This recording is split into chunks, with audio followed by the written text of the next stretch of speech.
नमस्कार प्यारे मित्रों, आप सभी का स्वागत है आपके अपने YouTube चैनल स्टडी ट्री पर। इससे पहले हम लोगों ने इसकी पिछली क्लास में अनुपात समानुपात के जो आय और व्यय बचत संबंधी जो प्रश्न थे उस पर हम लोगों ने चर्चा की थी। आज उसी क्रम में आगे बढ़ते हुए हम लोग आय के ही कुछ प्रश्न जो प्रतिशत से मिलकर बने होते हैं उन पर चर्चा करेंगे। स्टेप बाय स्टेप आगे हम लोग बढ़ते रहेंगे। पहले अनुपात सीखेंगे, फिर उनका मान निकालना सीखेंगे, बाकी जो अदर क्वेश्चन उसमें बनते हैं उसको भी डिस्कस किया जाएगा। तो आइए बढ़ते हैं आज की अगली क्लास की तरफ। आज हम लोग चर्चा कर रहे हैं अनुपात और प्रतिशत पर आधारित जो प्रश्न बनते हैं आय और व्यय के। ठीक है, तो पहला क्वेश्चन देखो इसमें कौन सा है। ये रहा आपका पहला प्रश्न। इसमें क्या लिखा हुआ है भाई, ए और बी की कुल आय 7,686 है और वे अपनी आय का क्रमशः 75% और 60% खर्च कर देते हैं। यदि उनकी बचतों का अनुपात 25:16 हो तो ए और बी की आय का अनुपात क्या है। ये क्वेश्चन बहुत ही प्यारा क्वेश्चन है, बहुत अच्छा क्वेश्चन है। इसमें 3 व्यक्ति भी हो सकते हैं, जरूरी नहीं कि सिर्फ ए और बी ही रहे। राम, श्याम, मोहन 3 व्यक्ति भी आ सकते हैं। पहले हम लोग देखते हैं लगाना कैसे। बिल्कुल शॉर्टकट से लगाएंगे। हमें पहले 100 मान के नहीं लगाना है, डायरेक्ट जैसे बनता है वैसे ही करते चलते हैं। ठीक है, देखो हमें ध्यान ये देना है कि किस चीज का अनुपात दिया गया है। जिस चीज का रेशियो दिया जाएगा उसी का प्रतिशत लिया जाएगा। जैसे यहां पे जो रेशियो दिया गया वो किसका दिया गया भाई, बचत का। तो हम प्रतिशत भी किसका लेंगे, बचत का। तो 2 व्यक्ति हैं ए और बी। ठीक है, अब ए की बचत देखो, ए की जो बचत है पहले जो प्रतिशत में है वो लिखना है। ए खर्च कर रहा है 75, तो बचाएगा कितना, 25। 100% आय होगी। ए ने अपनी 100 से 75 खर्च कर दिया, 25 बचाया। बी भाई साहब 60 खर्चा कर रहे हैं तो बचा कितना रहे, 40। कितना बचा रहे हैं भाई, 40। बी ने कितना बचाया, 40। अगर इसका रेशियो लिया जाए तो 25 5 × 40, यानी बचत का अनुपात है 5:8। यहां तक क्लियर है। इसके बाद जबकि क्वेश्चन में दिया गया कि बचत का अनुपात होना चाहिए 25:16, ये आपके द्वारा निकाला गया है और क्वेश्चन में यही बचत जो है ये आपको दी गई है 25:16। 25:16। कुछ चीजें आप यहां डायरेक्ट बना सकते हैं, लेकिन हम ऐसा तरीका सीख रहे हैं, मान लो कभी कभी डायरेक्ट ना बने तब भी लग जाए। तो देखो आय बनाने के लिए हम लोग क्या करते हैं, आय बनाने के लिए क्या करेंगे, ये भी बचत है ये भी बचत है। ठीक है, दोनों बचत है। यहां पे ये दोनों बचत है। ए की बचत पहले 5 थी, क्वेश्चन के अकॉर्डिंग 25 होनी चाहिए। बी की बचत 8 है, क्वेश्चन के अकॉर्डिंग 16 होनी चाहिए। इन्हीं को हम उल्टा करके लिख देंगे तो हमारा आय का अनुपात बन जाएगा। जैसे 25/5 अनुपात 16/8। ये जो रेशियो है ये हमारा आय का अनुपात। इसको अगर आप हल कर दें तो देखो 25 और 8 दूनी 16, यानी ए और बी की जो आय का अनुपात है वो आपका कितना मिल गया भाई, 5:2। तो देखिए 5:2 कहीं लिखा है, 5:2 चाहिए वाला ऑप्शन होगा, इसको सही कर लेना। 5:2 ये सही हो जाएगा। बात समझ में आ गई। क्या करना है, जिसकी बचत रेशियो में हो तो बचत लेंगे, आय व्यय रेशियो में है तो व्यय लेंगे। जो चीज अनुपात में रहेगा प्रतिशत उसी का लेना है। जैसे ही प्रतिशत मिले फिर उसका अनुपात बनाना है, फिर दोनों अनुपात को एक साथ लिखना है और उलट देना है। पलटते ही आपको आय का अनुपात मिल जाएगा, चाहे वो बचत दिया हो चाहे व्यय दिया हो। बात क्लियर है। इसी में अब अगला क्वेश्चन देखिए। अगला क्वेश्चन देखिए भाई, ये देखो क्या दिया गया है, ए और बी की कुल आय x है और वे अपनी आय का क्रमशः 75% और 70% खर्च कर देते हैं। यदि उनकी बचतों का अनुपात यहां पे मिस हो गया, यहां पे लिख लेना 5:4 हो, बचतों का अनुपात 5:4 हो तो बी और ए की आय का अनुपात क्या होगा, बी और ए की आय का अनुपात क्या होगा। देखो रेशियो किसका दिया गया भाई, बचत का, तो प्रतिशत भी किसका लिखा जाएगा? बचत का। तो सीधे प्रतिशत लिखो बचत का। ए और बी दो मेंबर हो गए, ठीक। हमें प्रतिशत किसका लिखना पड़ेगा? बचत का, क्योंकि रेशियो किसका है? बचत का। इसी में आगे बढ़ाओ। 70 खर्च कर रहे हैं तो बचाएंगे कितना? 25। ये 70 खर्च किए, बचाए कितना? 30। बात समझ में आ गई? इसका लेना अनुपात 5:6। 5:6 ये प्रतिशत के हिसाब से रेशियो ये होना चाहिए, लेकिन प्रश्न में रेशियो दिया गया है 5 और 4 का।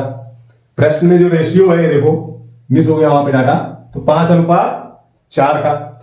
अब मैंने कहा था जैसे ही प्रश्न वाला बचत मिल जाए, तो दोनों बचते मिल जाए, तो इन्हीं को आपस में उलट देना है। तो आय की वैल्यू मिल जाएगी, उल्टा कर दो, 5/5 रेशियो 4/6। 5 से 5 कैंसिल, कितना बचेगा भाई? 1। यहां काटेंगे 2 से तो आ जाएगा 2/3, ये वैल्यू आएगी। अब आपको पता है कि रेशियो अगर भिन्न में है तो इधर भेज दिया जाए, ये वैल्यू इधर चली जाएगी, तो 3:2। ये ए हो गया, ये बी हो गई। बात क्लियर है? ये इनकी किसका रेशियो हो जाएगा भाई? आय का। किसका रेशियो बनेगा? आय का। तो इनमें से ये ऑप्शन सही होगा, क्योंकि 3:2 कहीं है नहीं। ये रेशियो निकाला आपने ए और बी का, ठीक। एग्जामिनर पूछा किसका है? बी और ए का। एग्जामिनर उल्टा पूछा है, तो आपको इसको उल्टा कर देना है, बी और ए। ये चीजें आपको ध्यान रखनी है, आंसर निकालने के बाद गलत हो जाता है। आपसे पूछेगा बी और ए का, आप ए और बी निकाल के उसी को टिक कर देंगे। तो ये चीजें आपको ध्यान रखनी है, ठीक है। अगला क्वेश्चन देखो, अगला है आपका 3 नंबर क्वेश्चन। देखिए भाई क्या कह रहा है।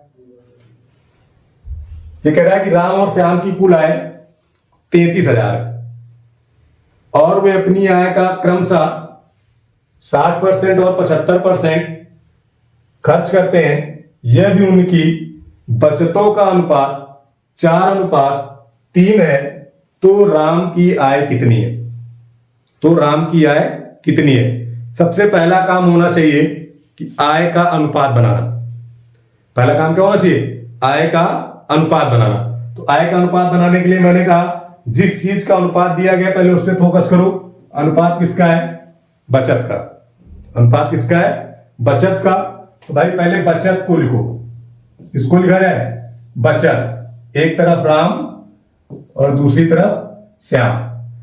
अब राम ने खर्च किया 60 तो बचाया कितना? 40। इन्होंने खर्च किया 75 तो बचाया कितना? 25। बात समझ आ गई यहां तक? रेशियो लेंगे तो ये बनेगा 8, ये बनेगा 5। यहां तक कोई दिक्कत है? इसके बाद जो क्वेश्चन में रेशियो मिलता है वो लिखते हैं। क्वेश्चन के हिसाब से बचत का जो अनुपात है वो कितना है? 4:3। क्वेश्चन के हिसाब से रेशियो है 4:3 का।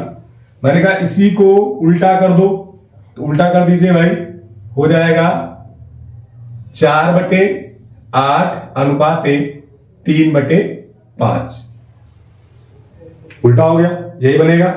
ईश्वर कार्ड है तो 4×2=8 यानी 1/2। अब रेशियो में क्या कर देंगे? ये इधर चला जाएगा, ये इधर आ जाएगा, तो ये हमारा बन जाएगा 5:6। यानी राम के हिस्से में 5 है और श्याम के हिस्से में 6 है। बात क्लियर है? अब इन दोनों की कुल आय कितनी है? 11। देखो यहां पे दिया गया ना कुल आय, तो हम कुल निकालेंगे। कुल बराबर है 11, दिया कितना गया है? 33। कितना दिया गया? 33। तो एक की वैल्यू कितनी हो जाएगी भाई? 3। एक की वैल्यू 3। राम के हिस्से में कितना है? 5। तो 5 की वैल्यू कितनी हो जाएगी? 5×3=15,000। बात क्लियर? श्याम की पूछता तो इसकी वैल्यू 6×3=18,000। यहां तक कोई दिक्कत है? भाई दोनों वहां निकल गए। मुझसे पूछा राम की, तो कहां पे है राम की आयु? सॉरी, राम का कितना हो जाएगा? 15,000। इसको सही कर देना, ये आंसर हो जाएगा 15,000। दोनों ऑप्शन रिपीट हो गए थे, तो 15,000। राम की इनकम कितनी हो गई? 15,000। बात क्लियर है? इसको आप ध्यान रखेंगे कि पहले आपको रेशियो बनाना है, उसके बाद जो मान दिया जाए उसके बराबर करना है, फिर जो पूछा जाए उससे गुणा कराना है। ठीक है, अगला क्वेश्चन देखो। अगला देखिए अगला ये है, क्या लिखा हुआ है भाई, ए बी तथा सी, ए बी तथा सी तीन लोग आ गए कि कुल आय है 60-60 यानी 6060 और वे अपनी आय का क्रमशः 80%, 85%, 75% खर्च करते हैं। यदि उनकी बचतों का अनुपात 5:6:9 है तो एक ही आय कितनी है? ठीक है, रेशियो किसका दिया गया? बचत का। तो हम भी किसका बनाएंगे? बचत का। सीधे बचत पहले लिख लो भाई, ए बी सी तीन लोग हैं, इनकी क्या लिखी जाए पहले? बचत। तो देखो 80 खर्च किए ए तो बचा कितना? 20। 85 खर्च किया बी, बचाया कितना? 15। और 75 खर्च किया सी, बचाया कितना? 25। ये बात क्लियर है? इसके बाद देखो अनुपात लेंगे तो 5 से सब कट रहे हैं, 5 चौके 20, 5 से 15, 50, 25।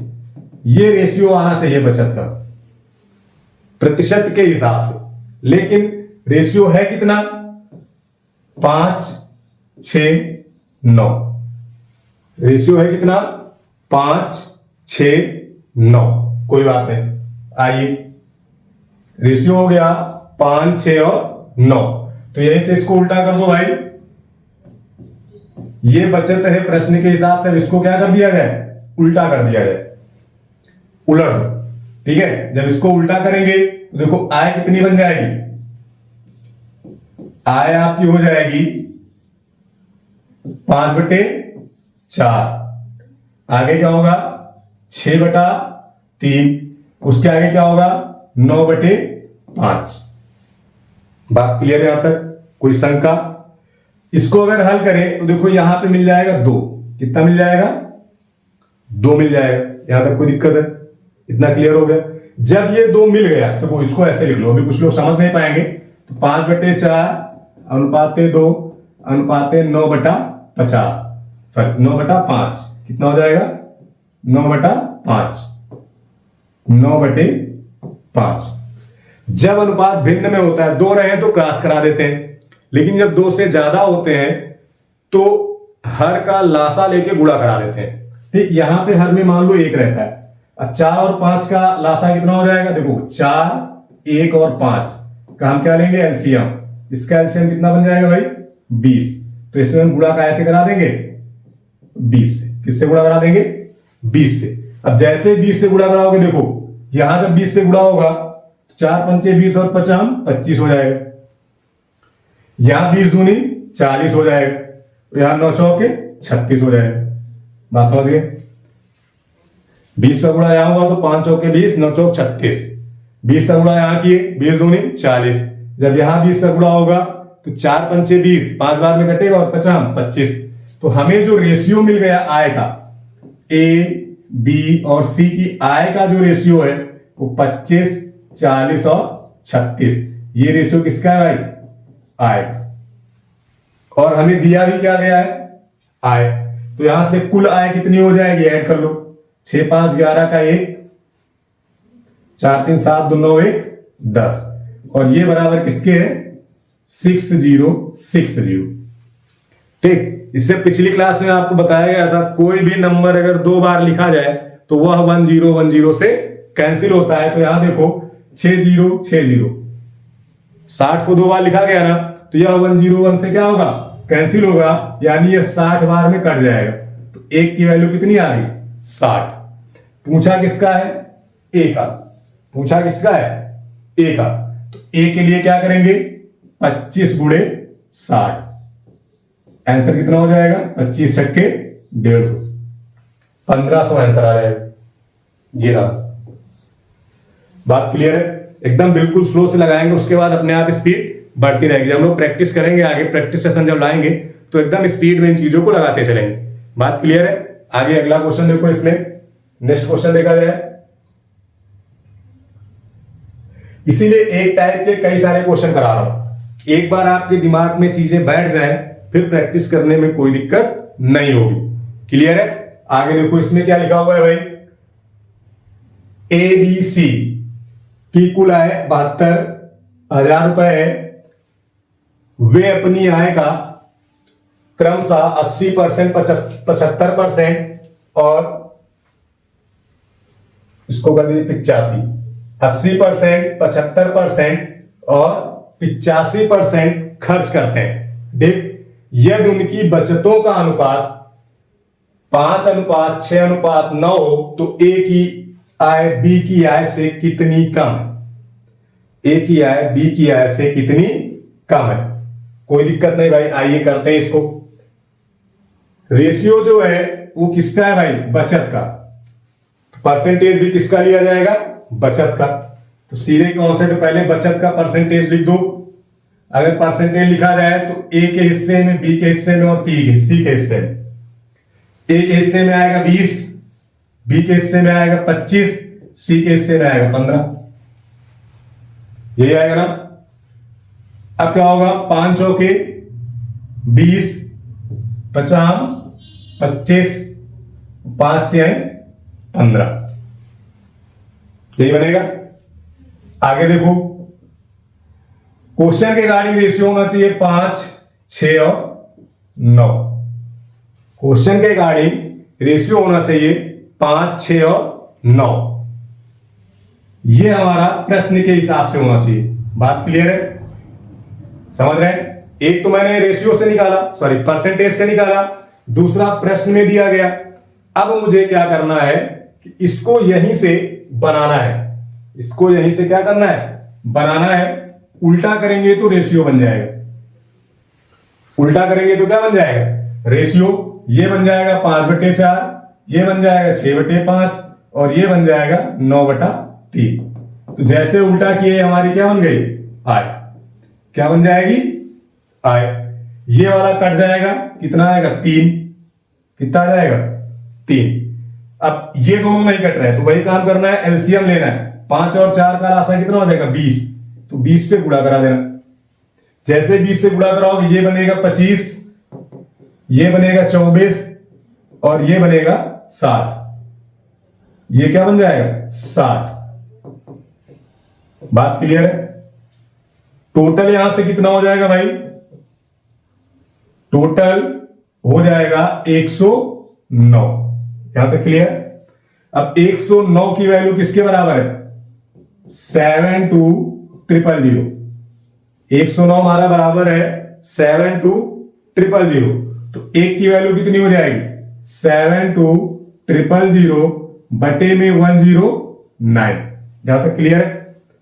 अब आपसे पूछा क्या, उस पर फोकस करो। पूछा है ए और बी की आय।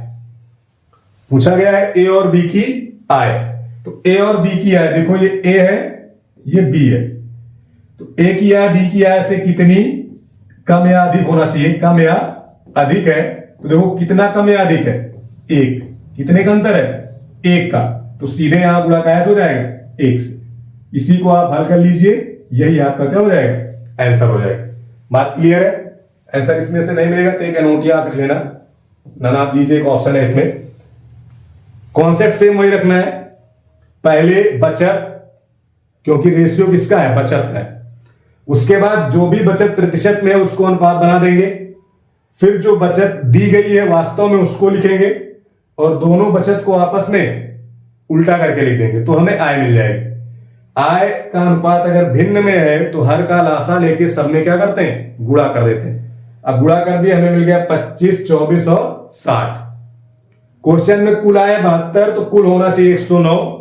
109 बराबर 72,000 के, तो एक की वैल्यू होगी 72,000 बटे 109। क्वेश्चन ये कह रहा है कि ए की आय बी की आय से कितनी कम या अधिक है? तो 1 है। देखो अंतर कितना है और बी का? 1। तो वही 1 का मान निकालना है। तो 1 से गुणा करा देंगे। आप 72,000 में 109 से भाग करें, जो आएगा वही आंसर हो जाएगा। बात समझ में आ गई? अगला क्वेश्चन देखो। अगला क्वेश्चन देखा जाए भाई 6 नंबर। देखिए 6 नंबर देखिए, किसी व्यक्ति की आय और व्यय का अनुपात 4:5 है। बहुत बढ़िया। यदि आय में 25% की वृद्धि होती है जबकि व्यय में 20% की वृद्धि होती है तो उसके बचत में कितने प्रतिशत की वृद्धि या कमी होगी? ये सबसे आसान क्वेश्चन होता है। ये सबसे आसान, अभी तक जितना आय पढ़े ना, सबसे आसान क्वेश्चन यही है। कैसे करना है? देखो पहली क्लास में आपको बताया गया कि व्यय, बचत और आय। बात समझ रहे हैं? यानी ये दोनों मिलते हैं तो ये बनता है व्यय और बचत मिलकर क्या बनाते हैं? आय बनाते हैं। अब जैसे ये बना तो देखो अनुपात किसका दिया गया है? आय और व्यय का। यानी आय 5 है, व्यय कितनी है? 4 है। तो बचत कितनी होगी फिर? 1 की होगी। देखो 4 1 कितना हो गया? 5 हो गया। ये चीज आप पहले ही लिख लें। उसके बाद कभी भी प्रतिशत में वृद्धि या कमी की जाए तो आप ध्यान रखना, अगर बढ़े तो प्लस और घटे तो माइनस। जैसे यहां पर आय में वृद्धि है कितने की? 25 की, तो डायरेक्ट 25 से गुणा। कुछ लोग के मन में आया होगा 125 कर दें, कुछ लोग के मन में आया होगा 125 कर दें, लेकिन यहां 125 नहीं करना। हम यहां 25% बढ़ाते हैं और उसी को आपस में घटा बढ़ा के बराबर कर देते हैं। जब आप प्रतिशत में लगाते हैं तो वही काम किया जाता है। भाई 25 जितना बढ़ेगा इधर उतना ही 20 इसमें बढ़ेगा, तो दोनों का जो अंतर होगा वो डायरेक्ट यहाँ पे वृद्धि के रूप में लिया जाएगा। भाई अगर उधर 25 बढ़ा, इधर 40 बढ़ा या इधर 20 बढ़ा, कितना बढ़ेगा? 5 ही बढ़ेगा ना, वो डायरेक्ट 5 इस पे आएगा क्योंकि दोनों का अंतर लेके लिख रहे हैं। ठीक है, इस चीज को ध्यान रखेंगे। उसी तरह जब व्यय में कितना बढ़ा? 20। व्यय में कितना बढ़ा? 20। परसेंटेज इसलिए नहीं लगा रहे हैं कि जो प्रतिशत इधर है वही प्रतिशत उधर भी है, तो परसेंटेज परसेंटेज आपस में क्या हो जाते हैं? कैंसिल हो जाते हैं। यहां की जानकारी नहीं है तो यहां पे कुछ भी आप लिख सकते हो। एक्स का कोई काम नहीं है, लेकिन मानने के लिए आप यहां पे कुछ भी बैठा दें। ठीक, अब 20 चौक कितना होगा भाई? 80। ये कितना हो जाएगा? 125। अब आपको पता है जब नंबर इधर से उधर जाता है तो उसका साइन क्या होता है? बदल जाता है। यानी इधर प्लस था, उधर जाके क्या हो जाएगा? माइनस। तो वैल्यू कितनी आ जाएगी? 45। यहां पे कितना है? 1। अगर 2 होता तो बटे में 2 जाता, 1 है तो सिर्फ वही हो जाएगा, इतना प्रतिशत। अब क्या ध्यान रखना है कि प्लस में है कि माइनस में? तो देखो प्लस में आंसर है, मतलब क्या होगा?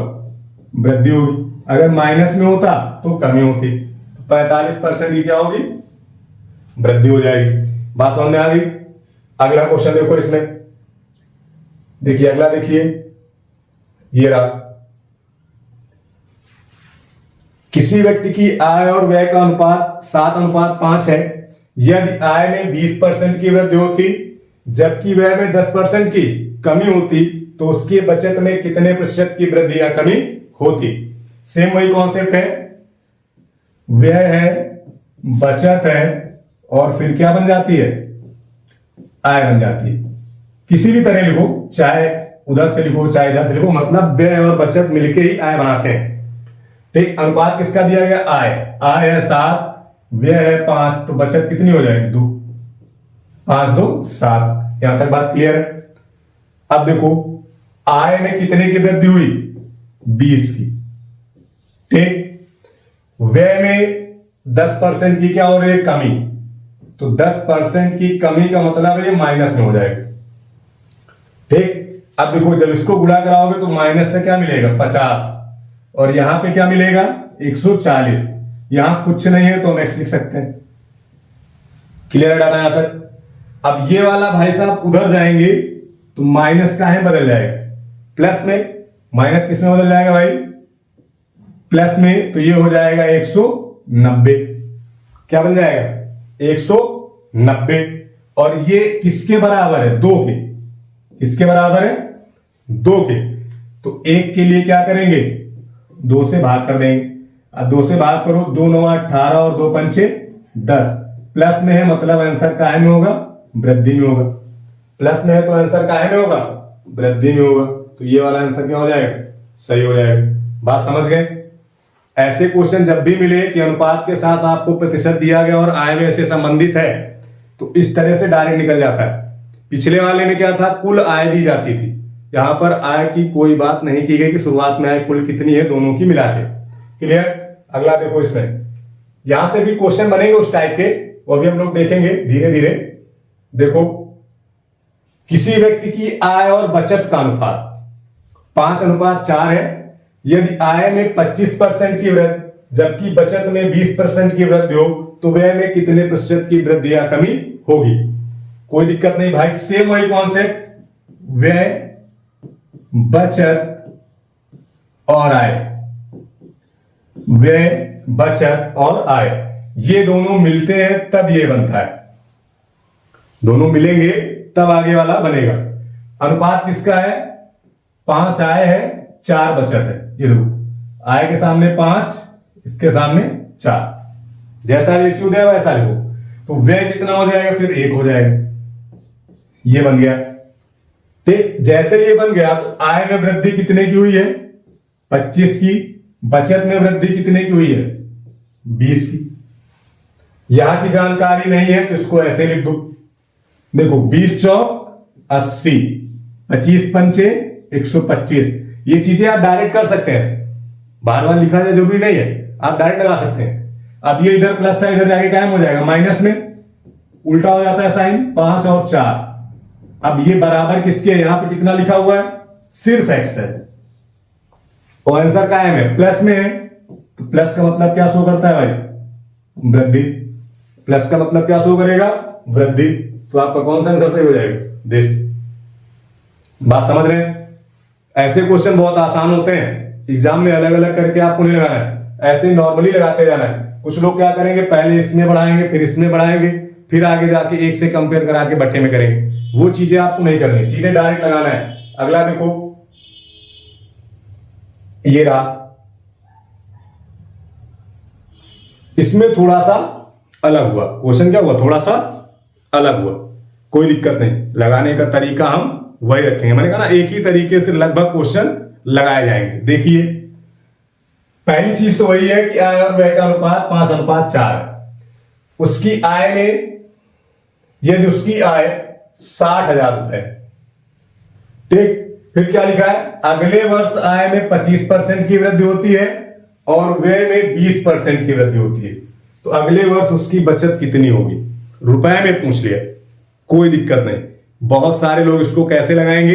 पहले आय निकालेंगे, फिर उसका व्यय निकालेंगे, फिर उसकी बचत निकालेंगे, फिर आय को 25% बढ़ाएंगे, व्यय को 20% बढ़ाएंगे, उसके बाद जो वैल्यू मिलेगी दोनों को घटाएंगे, तब बचत निकालेंगे। यानी इतना लंबा प्रोसेस वो करेंगे। मैं इसको जैसे भी लगा रहा हूं वैसे लगा देता हूं, देखो कैसे लगेगा। हमने क्या कहा? व्यय मिले, बचत मिले और आय मिले, ये दोनों मिलेंगे तो ये बन जाएगा। ये चीज बताई गई आपको। व्यय और आय का अनुपात है 5:4, यानी आय 5 है तो व्यय 4 है, तो बचत अपने आप कितनी बन जाएगी भाई? 1 बन जाएगी। ठीक, इसमें वृद्धि हो रही है 25 की, इसमें वृद्धि हो रही है 20 की। यहां की जानकारी हमको नहीं, यहां की जानकारी नहीं। तो देखो, ये हो गया कितना? 80, ये हो गया 125, इधर ये प्लस में इधर जाएगा, कायम हो जाएगा माइनस में, तो ये सीधे हमको मिल जाएगा 45%। अब प्लस है और वैल्यू किसकी है? एक्स की है, और प्लस है तो मतलब क्या होगी? वृद्धि होगी। यहां तक तो कोई दिक्कत होगी नहीं, ये चीज तो आप निकाल लिए होंगे। अब देखो क्या करना है, न्यूमेरिकल वैल्यू मुझे निकालनी है। देखो आंसर क्या है? मैं रुपए पैसे में, यानी मुझे रुपया निकालना है। तो कैसे निकलेगा? देखिए, ये जो 60,000 दिया गया है दोस्त, ये किसका मान है? आय का। किसका मान है? आय का। तो ध्यान दो, आय है कितनी अनुपात में? 5। तो 5 बराबर किसके हो जाएगा? 60,000। 5 बराबर किसके होगा?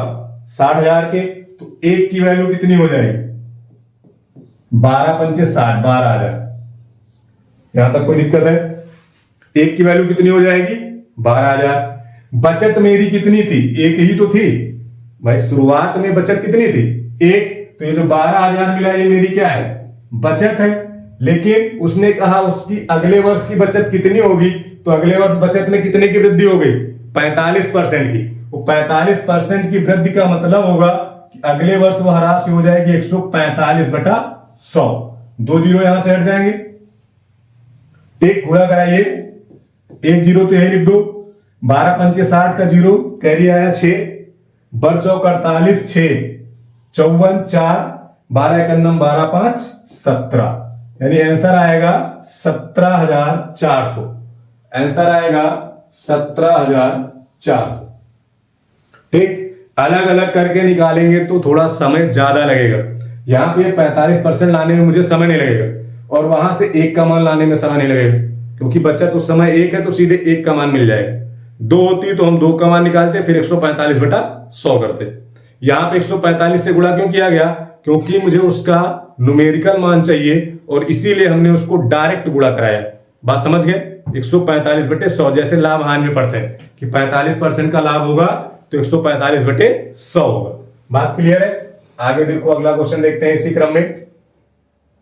ये रहा भाई 8 नंबर, लिखा हुआ है किसी व्यक्ति की आय और व्यय का अनुपात 3:2 है। ठीक है, यदि उसकी आय 15,000 है और अगले वर्ष आय में 20% की वृद्धि, जबकि व्यय में 25% की वृद्धि होती है, तो अगले वर्ष उसकी बचत कितनी होगी? अगले वर्ष उसकी बचत कितनी होगी? सेम कॉन्सेप्ट है, सेम तरीका है, वही तरीका आपको लगाना है। सीधे देखो क्या करना है भाई, व्यय, बचत और आय, व्यय, बचत और आय। व्यय कितनी है? 2, आय कितनी है? 3, बचत कितनी होगी? 1 की होगी। ठीक, अब देखो आय कितनी बढ़ी? 20, व्यय कितना बढ़ा? 25, तो ये कितना बढ़ेगा? जानकारी नहीं, पहले तो निकाले। अब ये कितना हो गया? 20 के आई 60, ये कितना हो गया? 50। अब ध्यान दो, ये इधर प्लस में इधर जाएगा तो कायम हो जाएगा माइनस में, -50 यानी कितना मिला? 10। 10 प्लस में है मतलब 10 की क्या हो जाएगी भाई?